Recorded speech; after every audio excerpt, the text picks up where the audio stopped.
Saya menyaksikan betul ketika ada orang tanya Mbah Mun saya ini Kopassus. Kadang latihan itu sampai waktu zuhur habis. Saya harus bagaimana? Jawabnya Mbah Mun tuh unik. Sementing ojo ngosor salat. Engko yo aja niat jamak. Atok kodok katanya. Singkat cerita terus orang ini diskusi sama saya karena ini ya alim pernah mondok. Kenapa qasar tidak boleh? Karena qasar itu ekstrim, merubah bentuk sholat dari 4 menjadi 2. Maka alasannya harus jelas. Harus jelas itu orang yang latihan di Kopassus itu kan dia sudah berasrama di situ. Berarti dia sudah tidak musafir karena asramanya di situ, sudah mukim.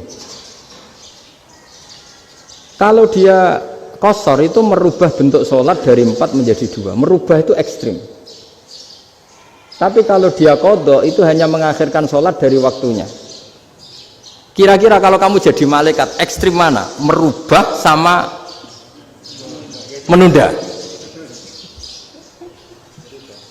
Ekstrim merubah kan? Karena 4 menjadi 2. Terus ojo jamak takdim tapi jamak takhir. Itu juga penting. Bagi pengkaji fikih itu penting. Kalau jamak takhir itu salah-salah sidik ora pati popo. Kenapa? Kan mirip duhur qadha. Kalau jamak takhir kan. Tapi kalau jamak takdim asar kok di waktu duhur, ekstrim mana? Perubahan takhir sama takdim itu ekstrim mana? Ekstrim takdim karena melakukan sesuatu belum waktunya. Belum waktunya. Jadi itu memang ya memang tadi kajian-kajian fikih itu memang unik. Karena bagi ahlinya, saya ulang lagi tapi ini saya ulang lagi bagi ahlinya. Makanya ketika Nabi menjamak sholat ketika nusuk, ketika haji itu kata Imam Syafi'i lis safar, karena Nabi pergi jauh karena rumahnya Medina. Tapi resikonya fatwa itu adalah orang Mekah nggak boleh jamak karena kawasannya nggak sampai 90 kilo lah kalau sekarang mungkin. Tapi kalau tahu Imam Malik nggak, jalin nusuk sehingga orang Mekah pun yang haji ya boleh jamak karena alasan jamaknya karena nusuk, karena haji bukan karena jarak. Terus diteruskan lagi. Kalau karena pergi boleh jamak, memangnya pergi itu kenapa? Karena repot. Nah itu masalah kan masyakoh. Nah, terus mulai ada orang-orang yang ngawur kan resepsi jamak ribet. Wes resepsi duit utangan kan capek. Wah itu sudah jamak. Ribet kan. Jadi kalau sudah illatul hukmi itu sudah mesti bikin masalah. Kalau sudah illatul hukmi itu pasti bikin masalah.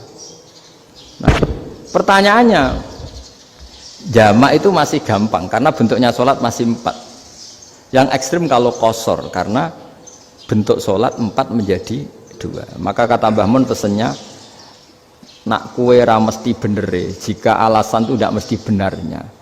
Pokoknya sementing tidak qasar katanya. Juga tidak jamak takdim karena qasar ini kan merubah bentuk sholat kan ekstrim. Jamak takdim juga ekstrim karena mendahulukan sholat sebelum waktunya. Kalau jamak takhir kan biasa, kalaupun salah kan mirip kodok. Ya mirip kodok biasa kan.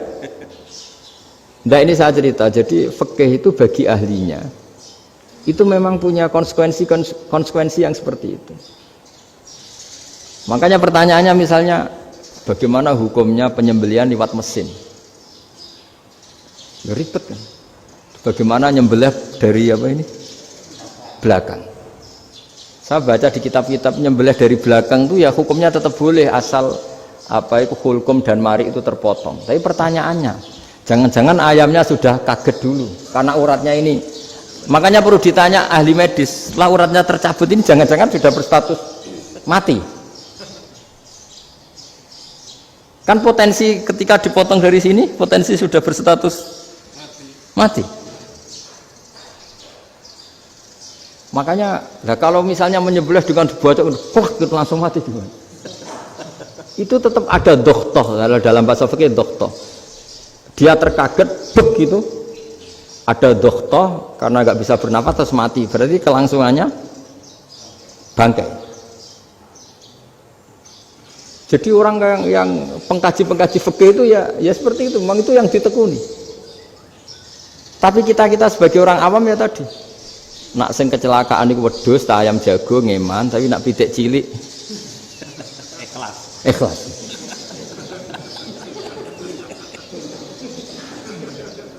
Makanya ada pertanyaan orang-orang, saya pernah ditanya itu ya bingung tenan. Gus, kalau ada orang mati oplosan misalnya, jenengan datang sholat enggak?